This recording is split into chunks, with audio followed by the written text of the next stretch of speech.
Smartwatches are overrated. Kind of. Let me explain. I'm gonna be fully honest with you guys. This is only my opinion and it's gonna be my thoughts about the difference between a sports band that tracks your fitness and a smartwatch. So I have a few notes on my Pixel phone and I'll be going through them through this video, letting you know my opinion and why I think a sports band like the Whoop 5.0 is kind of the better choice. Kind of. Again, I'm gonna explain.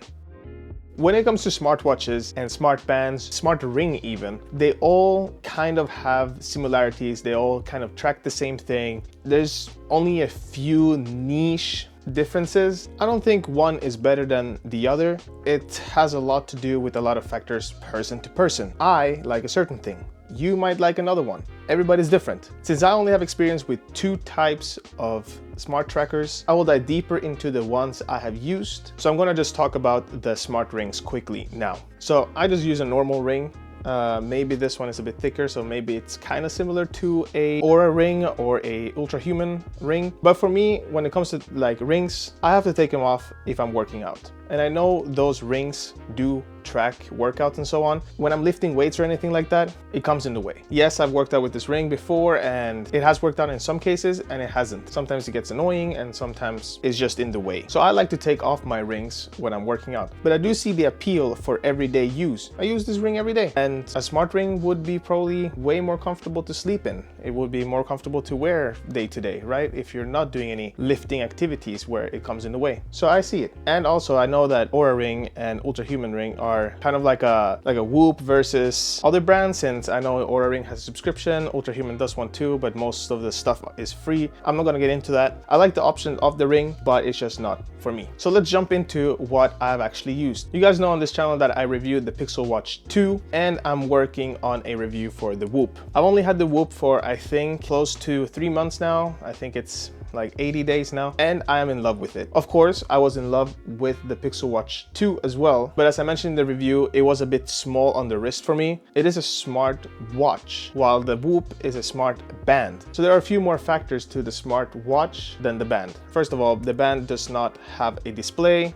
The Pixel Watch does have a display. The display on the Pixel Watch 2 was too small. And yes, I know the Pixel Watch 3 has a bigger display option, but I wasn't able to get that one. Let me just go through some of the notes I have on my phone to mention some of the key similarities between both of them before I talk about the differences. So they both have advanced health metrics. They both track things like heart rate variability, so HRV, skin temperature, respiratory rate, and more. They both do sleep tracking, of course. They do recovery insight. So the Whoop tracks the recovery score and the Pixel Watch tracks daily readiness. That depends on if you worked out a lot the day before and how ready or how well you slept for your body to recover to be ready to do some sort of workout, or how well your body rested for the next day to take on any more strain or activities. They both do activity tracking, of course, both do workouts, both do heavy lifting, so strength training. They're both water resistant and have app-based data analysis. So you have the Whoop app and you have the Fitbit app. They're both wirelessly connected via Bluetooth, of course. It would be weird if you have a cable connected, right? And they both do continuous monitoring. So the Pixel Watch measures your heart rate every second or every 2 seconds, so you can see your heart rate live. Same goes for the Whoop if you go into the app. And they both give you a personalized insight in their respective apps. Those are the key similarities. It's pretty much the same product as any other health tracker like the Apple Watch or the Garmin. They cover the basics. But what makes the Whoop different than a smart watch? I'm gonna go fully in depth with that in a review of the Whoop after 6 months, I think, or maybe I'll do a year. We'll see. I don't know. I haven't decided yet. So stay subscribed if you haven't already, and let's continue on this video. So some of the main differences that make me like the Whoop more than the Pixel Watch in this case is that it has no display. And yes, I have started to wear a normal watch and I like that. When I got the Pixel Watch, that's what I wanted at the time. I wanted a device, aka a smartwatch, to be able to see my notifications, to not pick up my phone every single day, be able to take calls. That was maybe one of the best features. When I'm like carrying bags, I could just answer with my nose and talk through the watch. Easily start and stop workouts was also another feature that I used a lot in the gym. And I have to say, the Fitbit app did track at the time what I needed it to track. It was taking my weight, it was taking my heart rate, my recovery, my sleep, anything I needed it to do at the time. But then it came to a point where it wasn't really giving me anything more. It was coming to a point where it's getting a bit stale. It was giving me the same information almost every day, of course depending on what I did the day before, but it did not detect things like when I was sick. It said, go work out, let's do it, you are ready, even though I was dead on the sofa. And that's where the Whoop comes in. But I'm going to cover the Whoop stuff in a full review, as I mentioned, so I'm just going to mention a small amount of stuff in this video. The Whoop tells me from day to day how my body has slept, how it recovered, way better than the Pixel Watch. And the purpose of the Whoop is that you wear it every day. It's so it tracks your body, what you do, how your heart rate is, how your HRV is going, to see your overall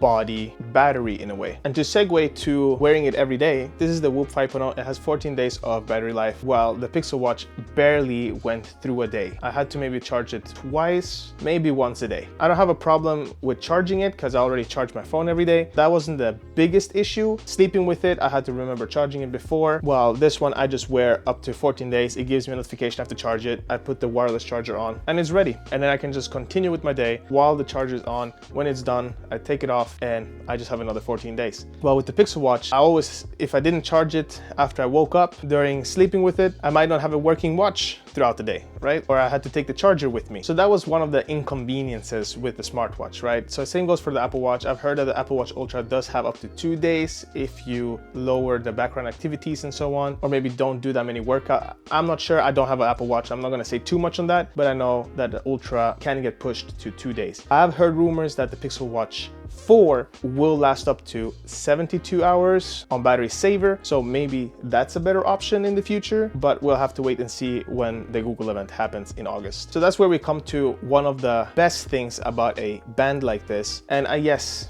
before I forget, the Garmin does last up to also 14 days. It has a display, all that stuff, but it's a bit different. It's more for people that like to hike, for people that are very active, and it's made with battery life in mind for the outside activities. The Pixel Watch is made for smartwatch features, right? It's meant to be your second phone on your arm. It's going to be a workout buddy when you're working out, but not mainly just a tracker for your activities. And that's where the Whoop, again, is meant to do that. It's meant to understand your body, understand what activities does to your body and how it impacts your sleep, how it impacts your rest, your recovery, everything like that. The Whoop also is a more minimal design, so it's just a band with a little puck here under the band. Before my battery dies on my camera, let me jump into the 2 last things I want to mention.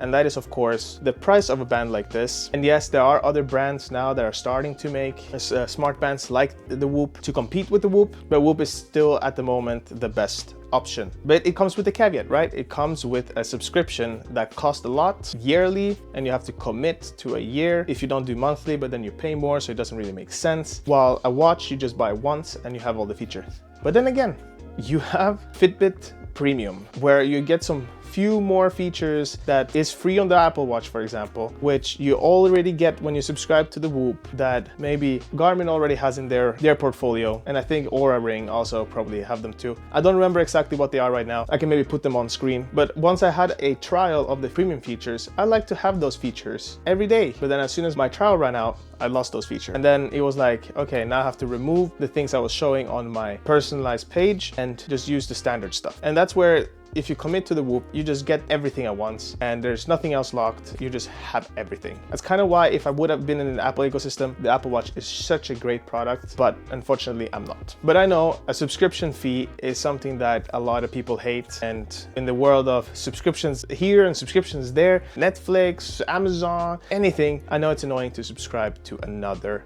thing. But then again, it's yearly, you barely see it, it goes once a year. But then you have the other part where you have to pay up front, and that's also a pain in the ass. And the last thing I want to mention before the end of this video is that if you haven't liked already, click that like button if you enjoyed this video so far. Stay tuned for more videos. The Pixel Watch 4 caught my eye when I saw some rumors, and I do sometimes miss the Pixel Watch. My conclusion in all of this is that choose what's right for you. This at the moment is right for me. I've kept pulling my phone out of my pocket even though I had the Pixel Watch. I could see some of the metrics on the watch itself, but I like the app interface better in the Fitbit app. So at the end of the day, I switched to the Whoop to try it, also because it caught my eye with all these features and things, the insights that I like to see more of. And I just thought it was a great product. And so far, the time I've had it, it is a really great product. Again, I will do a full review. So choose what's right for you. If you are interested in the Whoop, I do have a link below that gives you the Whoop for free and a month free to try the Whoop out. So you can click that button down in the description below. And thank you so much for watching. I hope this video was helpful and gave you some value. This is just a thought I had in my head for a few days now because I've been really enjoying this and I've not really looked back at the Pixel Watch except when I saw the Pixel Watch 4 rumors. So again,